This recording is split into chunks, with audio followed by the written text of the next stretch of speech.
प्रस्तुत गरिसक्नु भएको छ। त्यो पुरानो शिक्षा ऐनको बेसमा हामीले कति प्रस्तुत गर्ने भन्ने कुरा भन्ने कुरा चाहिँ रह्यो। त्यो भोलि सबै चेन्ज होला। तैपनि पुरानो शिक्षा ऐनको पहिलो प्रश्न मैले गिरिराजजीसँगको डिफर पनि के हो त, सबभन्दा पहिलो प्रश्न के हो भने हाम्रो फिलोसफिकल र थ्योरिटिकल पर्सपेक्टिभ के हो त उच्च शिक्षाको। सबभन्दा पहिला तपाईँ यदि उच्च शिक्षाको फिलोसफीसँग जोडिनुहुन्न भने तपाईँका ऐनले काम गर्दैन। पहिलो कुरा।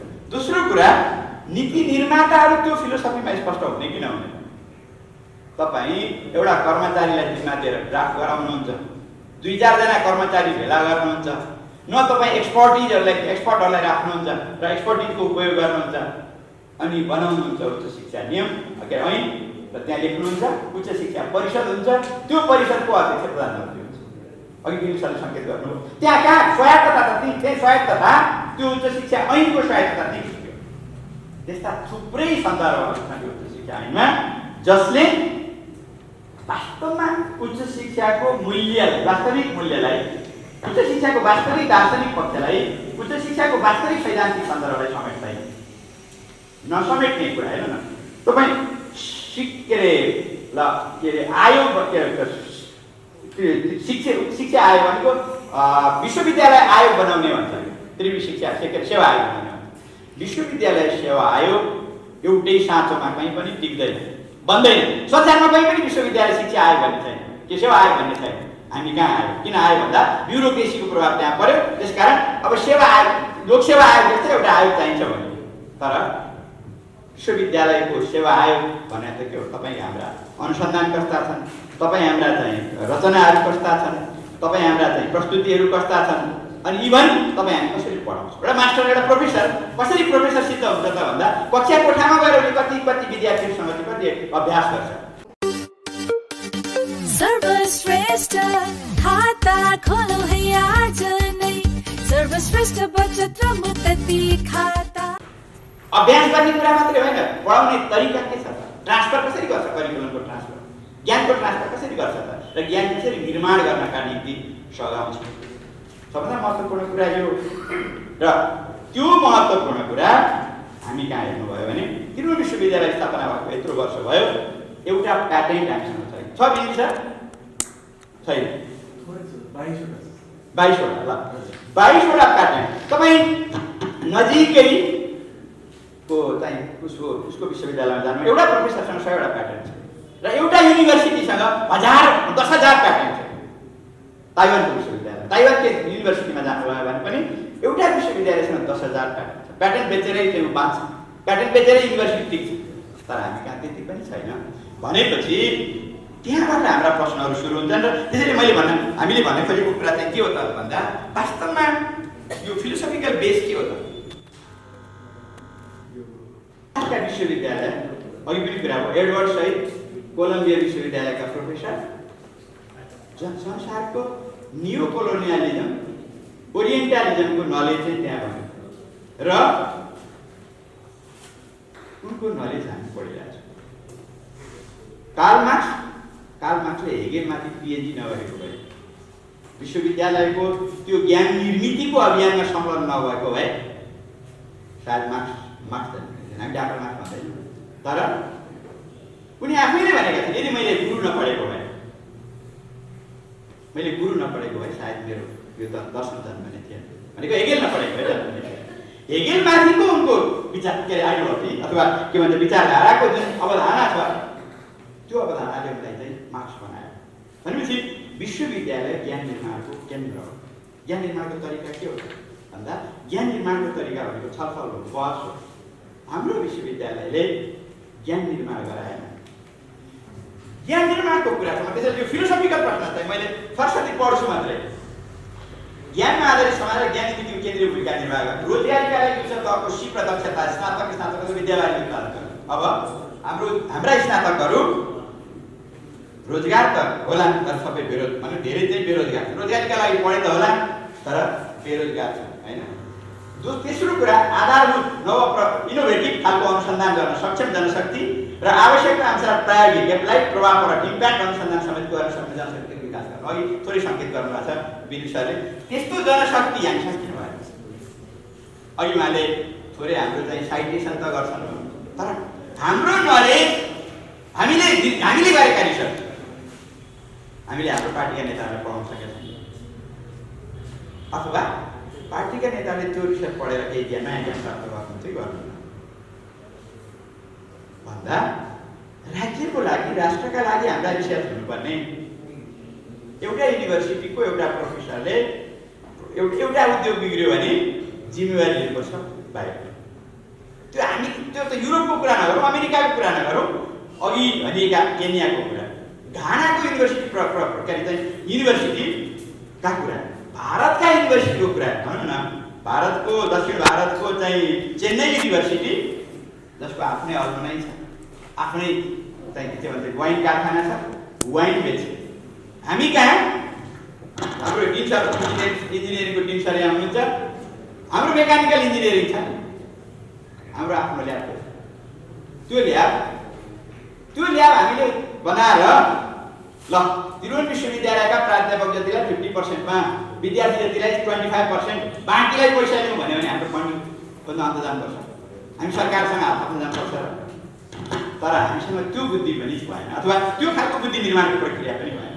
भनेको हामीले त्यो फन्ड रेजिङसँग पनि हाम्रा चाहिँ अथवा हाम्रा रिसर्चहरूलाई त्यो अभियानसँग जोड्न सकेनौँ। त्यो यो अर्को फिलोसफिकल प्रश्न हो। त्यो फिलोसफिकल प्रश्न चाहिँ निर्माण समाधान नआइकन हाम्रो शिक्षामा बन्दैन। सबै किसानहरूलाई उत्पादन गर्ने र अन्नमा र तरकारी बारीमा आत्मनिर्भर गराउने काम।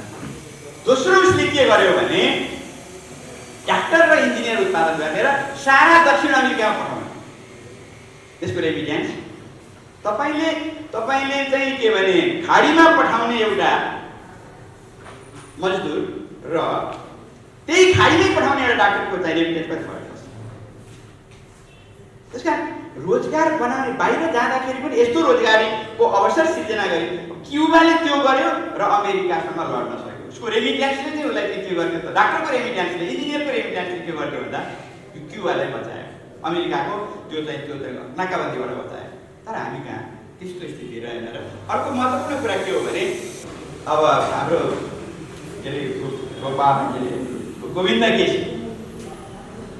गोविन्द केसीले डाक्टर उत्पादन गर्न प्रतिबन्ध। एउटा डाक्टरले ल्याउने रेमिटेन्स र सामान्य जनताले ल्याउने रेमिटेन्समा फरक के छ भन्ने कुरा नै हामीले बुझेनौँ, जसले गर्दा हाम्रा रोजगारहरूलाई चाहिँ उत्पादन गर्ने प्रक्रिया चाहिँ अवरुद्ध भयो। अनि त्यसपछि यो मैले सरसरी यसको व्याख्या गरेँ, विश्वविद्यालयका स्टाफ र विद्यार्थीका बिचमा प्रतिस्पर्धा रोजगारको संस्थागत वातावरणको सिर्जना गर्नु, अन्तर्राष्ट्रिय लिग टेबल माध्यमबाट राष्ट्रिय प्रतिष्ठाको विकासमा योगदान पुर्याउनु, र्याङ्किङको कुरा, युनिभर्सिटी र्याङ्किङको कुरा। युनिभर्सिटी र्याङ्किङभित्र अघि सरले सङ्केत त गर्नुभयो, हाम्रा केही साथीहरू लाग्नु पनि यति भयो यति भयो, तर वास्तवमा हाम्रो लिडरसिप त्यो र्याङ्किङ बारेमा कहिल्यै कन्सियस भएन। कन्सियस नहुनुको कारण के हो त भन्दा हामीले हाम्रो सर चाहिँ आदरणीय डाक्टर उपेन्द्र कोइराला सर मध्यपश्चिममा जानुभयो, पहिलोचोटि विश्वविद्यालयमा स्ट्राटेजिक प्लान चाहिँ इन्ट्रोड्युस भयो। त्रिभुवन विश्वविद्यालय स्थापना भएको 15 वर्ष भयो। त्रिभुवन विश्वविद्यालयमा स्ट्राटेजिक प्लान आएको कति वर्ष भयो त? 4 वर्ष भएको छ। हामी कहाँ रहेछौँ? जबकि एउटा युनिभर्सिटी खोल्ने बेलामा स्ट्राटेजिक प्लान बनाएर खोल्ने हो नि त। एउटा विश्वविद्यालय कस्तो हुनुपर्छ, विश्वविद्यालय कसरी विश्वविद्यालय जस्तो हुनुपर्छ, यो कुरा नै हाम्रो कन्सेप्ट चाहिँ क्लियर भएन र स्थानीय, प्रादेशिक र राष्ट्रिय विकासमा योगदान दियो।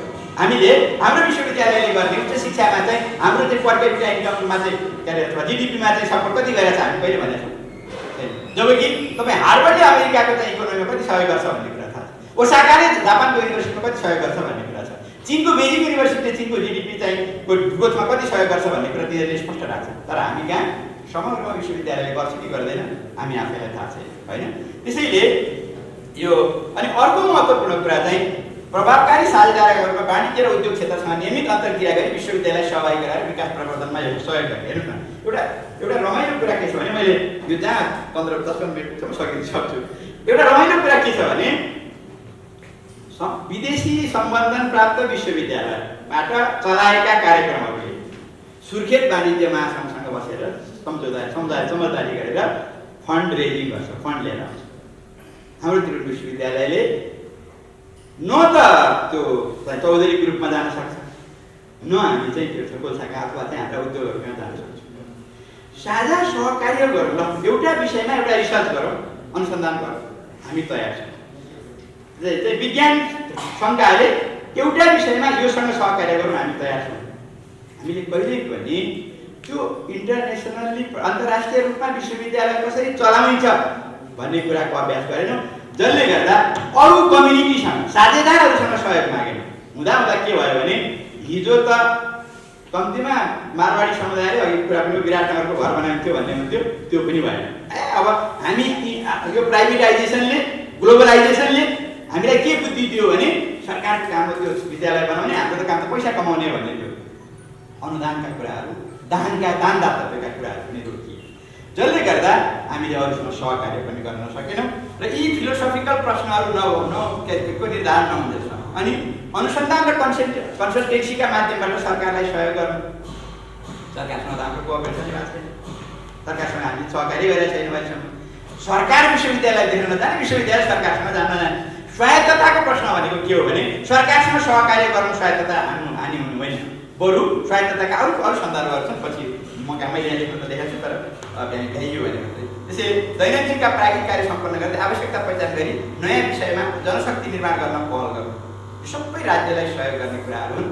र वास्तवमा उच्च शिक्षा नीतिका यी फिलोसफिकल प्रश्नहरू, यी थ्योरिटिकल प्रश्न नबुझिकन, ती थ्योरिटिकल प्रश्नको सम्बोधन नगरिकन शिक्षा ऐन बन्दै भन्दैन। तर कस्तो शिक्षा ऐन बन्नु कर्मचारीले बनाइदियो, अहिले हामीले बनाए जस्तो। तपाईँ त्यो अहिलेको शिक्षा ऐन यदि त्यही पास भयो भने हेर्नुहोस्, बुदामा हाम्रो उच्च शिक्षामाथि प्रहार भएको छ, हस्तक्षेप पनि भएको छ, प्रहार पनि भएको छ, र तपाईँ हामी स्वतन्त्र प्राज्ञिक गतिविधि गर्न सक्ने अवस्थामा छैन, हुँदैन। तपाईँ अब हामीले गिरिराज मणि हाम्रो क्षेत्र सर हुन्थ्यो, उनीहरूले चाहिँ हामी कृतिमा कुरा पनि गरेका थियौँ। तपाईँ सधैँ शिक्षा मन्त्री हुने हो, त्यो त होइन। त्यसैले यी प्रश्नहरू छन्। र अब मूल विषय मुद्दाहरू के हुन्छ भन्दा यी मुद्दाको व्याख्या गर्न म सक्छु। नेतृत्व र संस्थागत स्वरूपको चाहिँ हेर्नुहोस् है, अघि ब्रिलिसले सङ्केत गर्नुभयो, अफ्रिकन युनिभर्सिटीहरू हाम्रा जस्तै हुन्, कोलोनीबाट मुक्त भएको तिनीहरू कति भएर 60 भनेपछि 40-20-60-65 वर्ष भयो। तिनीहरूले किन विकास गरे र हामीले किन विकास गरेन? University leadership in third world country भन्ने एउटा अल्बाकको एउटा किताब छ।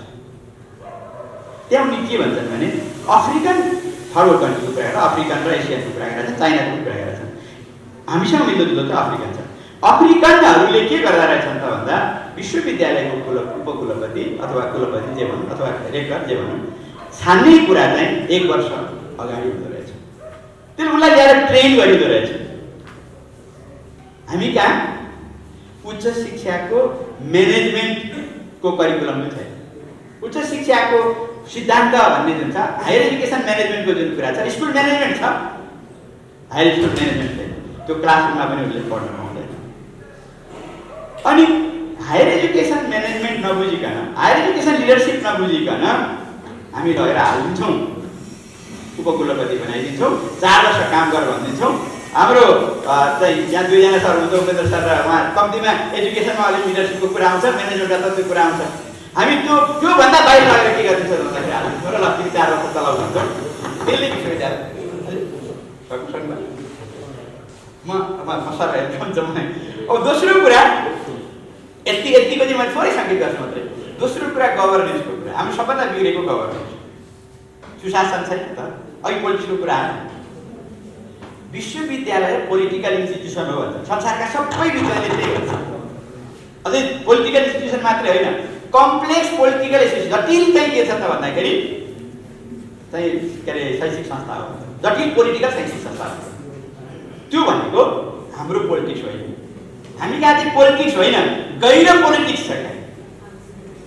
विश्वविद्यालयको कुलपतिले उपकुलपतिले पोलिटिक्स बुझ्नुपर्छ। तर हामी कहाँ त्यो कस्तो खालको पोलिटिक्स छ भने हामी सङ्गठनकाहरू एकदम हामीले आफूलाई समीक्षा गर्नुपर्छ, किनभने सिस्टमै त्यो बनाइदियो क्या। हामीले हस्तक्षेप नगर्ने हो भने बन्दै अथवा त्यो प्रक्रिया नै अगाडि बढ्दैन भन्ने बित्तिकै अब यहाँ प्रतिस्पर्धा हुन्थ्यो होइन। त्यसले के गरिदियो भन्दा गभर्नेन्सको कुरा चाहिँ युनिभर्सिटीमा आयो। अब सबभन्दा महत्त्वपूर्ण कुरा वित्त व्यवस्थापन। हामी सरकारसँग परनिर्भर भयौँ क्या।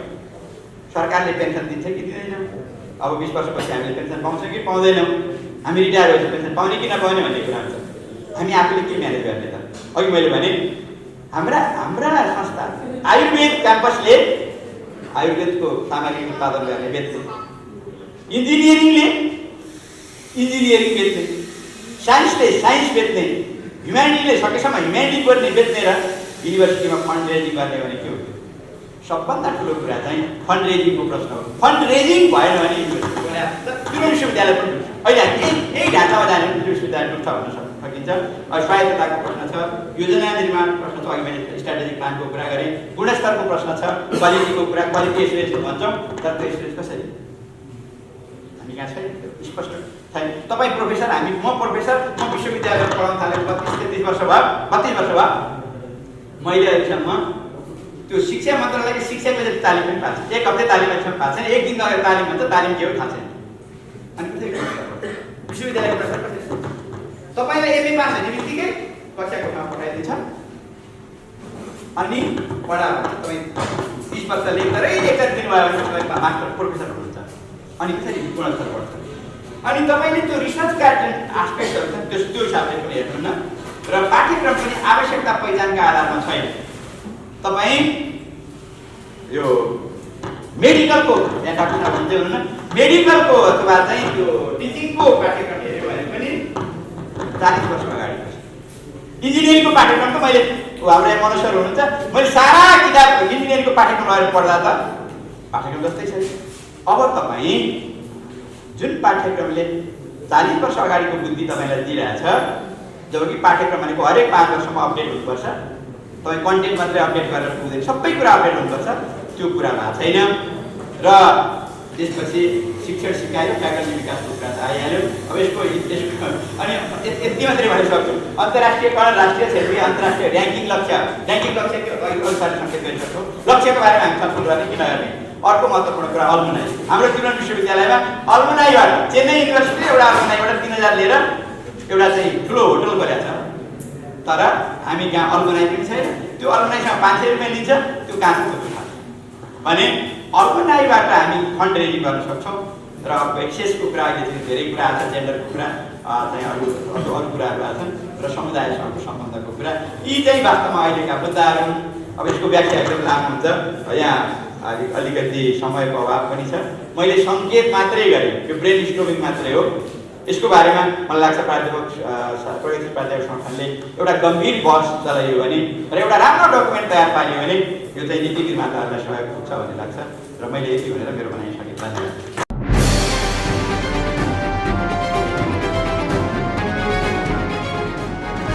तपाईँको सूचनाको साथी दैनिकी.com